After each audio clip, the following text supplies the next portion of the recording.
అందరు ఇట్లే చెప్పిపోయినారు. ఈ రోజు వరకే నీళ్ళు వాడతలేవు.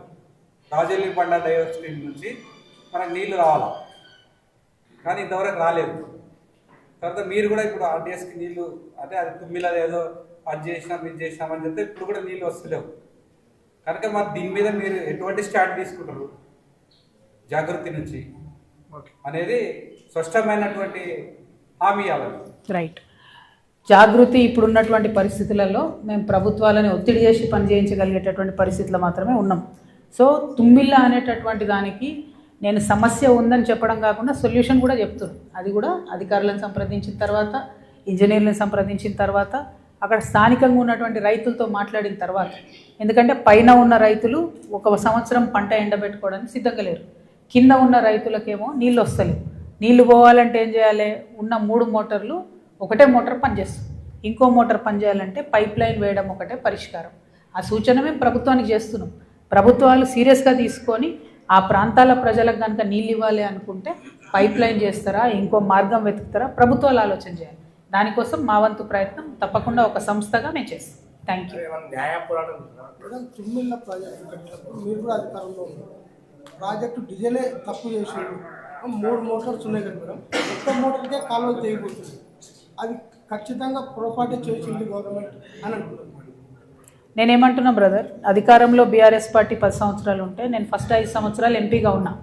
ఫస్ట్ 5 సంవత్సరాలు ఎంపీగా ఉన్నప్పుడు కూడా నేను నిజామాబాద్ వరకే పరిమితం చేయబడ్డా.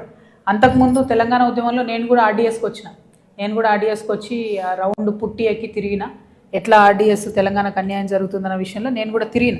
కానీ బీఆర్ఎస్ పార్టీ అధికారంలోకి వచ్చిన తర్వాత ఎక్కడ కూడా నా వంతు పాత్ర పోషించేటటువంటి ఆస్కారం రాలే. ఎక్కడెక్కడ చెప్పగలిగినో, ఎక్కడెక్కడ చేయగలిగినో అక్కడంతా కూడా చేసినాం. తుమ్మిళ్ళ విషయంలో ప్రత్యేకించి మీరు అన్నట్టు డిజైన్లో లోపాలు ఉన్నాయి.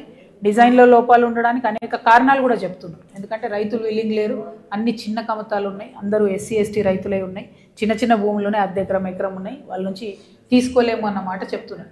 అట్లయినటువంటి సందర్భంలో కూడా ఒక సొల్యూషన్ వెతకాలి. సో ఇప్పుడు ఈ ఇన్నేళ్ల తర్వాత 10 ఏళ్ల తర్వాత ఉన్నటువంటి సమస్యకు నేను సొల్యూషన్ చెప్తున్నాను. ఏంటది? 3 మోటార్లు ఉన్నాయి, ఒకటే వాడుతున్నాం. ఆ మిగతా మోటార్లు కూడా వాడాలి అని అనుకుంటే పైప్ లైన్ తప్ప మార్గం లేదు. పైప్ లైన్ కూడా కొంత ల్యాండ్ అవసరం అవుతుంది. కానీ కాలువలు తవ్వితే, కాలువలు వెడల్పు చేస్తే ఎంత ల్యాండ్ పోతుందో అంతకన్నా తక్కువ ల్యాండ్ పడుతుంది, కాస్ట్లీ అవుతుంది. బట్ ఇంకొక 40 ఏళ్ళు నడిచేటటువంటి ఆస్కారం ఉంటుంది పైప్ లైన్లు ప్రాపర్గా వేసుకుంటే. కాబట్టి ఆ సొల్యూషన్ నేను చెప్తాను. Thank you. ఇంకెవరినైనా అడగనిద్దాం, అన్ని నువ్వే అడుగుతావని అన్న. మన కార్యకర్తలు మాట్లాడద్దు ఉంటే బయటికి పోండి. కరెక్ట్ కాదు బ్రదర్, అది ప్రెస్ కాన్ఫరెన్స్ నడుస్తుంది, పక్కకుండండి.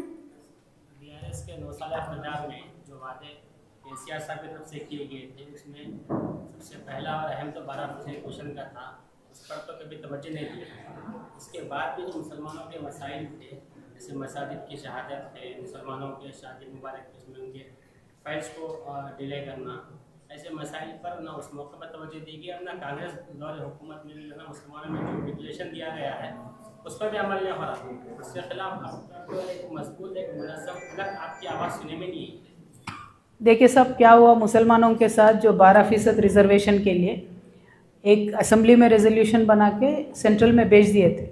उसके बाद जो बीसी कमीशन है उसके थ्रू रिसर्च करने लगा है कि मुसलमानों में जो पसमानगी है, जो बेरोज़गारी है, जो पॉलिटिकल पार्टिसिपेशन नहीं है, इन सारे चीज़ों पे रिसर्च करने के लिए बीसी कमीशन को दिया गया था। जितने भी बीसीस में ऑलरेडी मुस्लिम्स में कम्युनिटीज़ है उसमें भी अलग अलग है, आप जानते हैं। ओसी मुस्लिम अलग है, बीसी मुस्लिम अलग है। तो मुसलमानों में या बीसीस में जब तक हम पसमानदगी इस्टेब्लिश नहीं करेंगे तब तक रिजर्वेशन नहीं आ सकता। तो इसीलिए वो कोशिश हुआ है थोड़े देर, जहाँ तक मैं जानती हूँ 4-5 साल उनका ये हुआ, और वो रिपोर्ट भी जहाँ तक मैं जानती हूँ सेंट्रल पे जाके रुका। अब सेंट्रल में तो मोदी साहब है, वो उनका तो हमारा तो DNA भी नहीं जमता, तो वो मुसलमानों के रिजर्वेशन में आगे कभी बढ़ने नहीं दिए, वो डिस्कशन ही कभी नहीं आया बाद में। अब कांग्रेस पार्टी जब आई, कांग्रेस पार्टी भी सेम वही वादे करे। केसीआर साहब के दौर में मैं केसीआर साहब को डिफेंड नहीं करना चाहती हूँ, क्योंकि मेरा और केसीआर साहब का रास्ता अलग अलग है अभी अनफॉर्चुनेटली। लेकिन जो तालीम के वास्ते तवज्जो देना था वो हुआ काम तेलंगाना आने के बाद। लेकिन अभी कांग्रेस जब आया, माइनॉरिटी बजट भी डिक्रीज़ कर दिया पूरा। वादा अलग है, अब जो काम कर रहे हैं उनका बिल्कुल ही अलग है उनका। और अभी माइनॉरिटी रेजिडेंशियल हॉस्टल्स में इतना केयरलेसनेस, फूड पॉइजनिंग तो रोज़ का मामला हो गया। और कोई भी माइनॉरिटी रेजिडेंशियल हॉस्टल में रेंट नहीं दिए सब 3-3 सालों से। ओनरा फ़ोन कर रहे, ओनरा मैसेज कर रहे कि इनको यहाँ रखना है नहीं रखना है, क्या करना है, बच्चे हैं मासूम है, इनको बाहर नहीं भेज सकते, लेकिन रेंट नहीं है तो हम घर कैसे मेंटेन करेंगे, उनका भी प्रॉब्लम्स है। ये पूरा सरकार का फेल्यूर है, यानी उनके प्रायोरिटी में एजुकेशन है ही नहीं। अगर उनके प्रायोरिटी में, कांग्रेस गवर्नमेंट के प्रायोरिटी में एजुकेशन रहता तो गढ़वाल इतने पीछे नहीं रहता ना सब। ये 23% विमेन में लिटरेसी रेट है, ये कहाँ की बात है? ये 2025 है, ऐसा लग रहा है कि 100 साल के पहले बात कर रहे हैं हम। अनफॉर्चुनेट है सब, उनका कोई फोकस ही नहीं है उस पर। लेकिन हमारे तरफ से हम हमेशा माइनॉरिटीज़ के हमदर्द है, चाहे मुस्लिम हो, चाहे क्रिश्चियन हो, सिख हो, हम सबके साथ है। और तेलंगाना जागृति में भी हम अलग अलग विंग बनाए।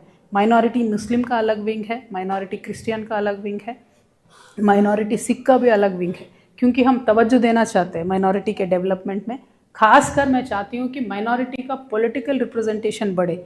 जब किसी का पॉलिटिकल रिप्रेजेंटेशन बढ़ता है तो उनका आवाज़ सुनने को मिलता है। तो minority political representation is my number one priority. Let it be Christian, let it be Muslim, let it be Sikh. They should get representation. Then they can voice out their own problems. That is my points. Thank you. Okay అన్న. జనం మాట ప్రోగ్రామ్కి ప్రజల నుంచి స్పందన బాగానే వస్తుంది. భవిష్యత్తులో మీరు ఈ ఆర్గనైజేషన్ రాజకీయ పార్టీగా ఏమన్నా చేసి కాంటాక్ట్ చేశారా? అసెంబ్లీ ఎన్నికలు, వచ్చే అసెంబ్లీ ఎన్నికల్లో ఖచ్చితంగా జాగృతి వైపు నుంచి మేము ఉంటాం. పేరాదే ఉంటుందా, ఇంకోటి ఉంటుందా, అవన్నీ సెకండరీ ఇష్యూస్. 2029లో అసెంబ్లీ ఎన్నికలు వస్తాయని నేను అనుకుంటున్నా. అప్పుడు మాత్రం మేము బరిలో ఉంటాం, అందులో అనుమానం లేదు. ప్రయారిటీ అది ఉంటుంది. కాకపోతే ఈ లోపల ప్లస్ ఎప్పుడైనా ఫ్యూచర్లో జాగృతికి ఉండే ప్రయారిటీ ఏంటంటే, ఎలక్షన్ ఉన్నా లేకున్నా ప్రజల మధ్యలో ఉండాలి, ప్రజల సమస్యలు తెలుసుకోవాలి. నేను ఎంపీ అయిన తర్వాత కూడా మీరు నా ట్విట్టర్, ఫేస్బుక్ మొత్తం చూడొచ్చు, అన్ని డిజిటల్ రికార్డ్స్ ఉంటాయి కదా. ఇప్పుడైతే ఎంపీ అయిన తర్వాత కూడా మా నాన్నగారు అప్పుడు చీఫ్ మినిస్టర్గా ఉన్నప్పుడు కూడా కేసీఆర్ గారు, నేను పర్టికులర్గా మన ఊరు మన ఎంపీ అనే కార్యక్రమం పెట్టుకొని ప్రతి ఊరు తిరిగిన, మా ఎంపీ కాన్స్టిట్యున్సీలో ప్రతి ఒక్క ఊరు.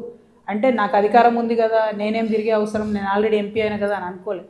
ఎప్పుడైనా నేను ప్రజల మధ్యలో. తర్వాత నన్ను మా పార్టీయే కుట్ర చేసి ఎంపీగా ఓడించిన తర్వాత కూడా వెంటనే కరోనా వచ్చింది. కరోనాలో కూడా నేను అవుట్రైట్గా పనిచేసిన, ప్రజల కోసమే పనిచేసిన, వేలాది మందికి పనిచేసిన, ఎక్కడెక్కడో రాష్ట్రాలలో ఇరుక్కున్న వాళ్ళందరినీ కూడా తీసుకొని వచ్చి, ఆ తర్వాత వద్దంటే ఎమ్మెల్సీ ఇచ్చారు. నేను ఎంపీ అడిగిన ఎమ్మెల్సీ ఇచ్చారు. అయినప్పటికీ ప్రజల మధ్యలోనే ఉన్నా. ఇప్పుడు నాకేమీ లేదు, నాకు బీఆర్ఎస్ పార్టీ అండలేదు, బీఆర్ఎస్ పార్టీ సస్పెండ్ చేసింది, అయినా నేను ప్రజల్లోనే ఉన్నా. మీ అందరికి బోర్ కొడుతుంది, నేను కంటిన్యూస్గా ఉంటూనే ఉంటా ప్రజల్లో, గద్వాలు వస్తూనే ఉంటా, మాట్లాడుతూనే ఉంటా. బికాస్ పొలిటీషియన్స్ అంటే ప్రజల మధ్యలో ఉండాలని నేను బలంగా నమ్ముతా.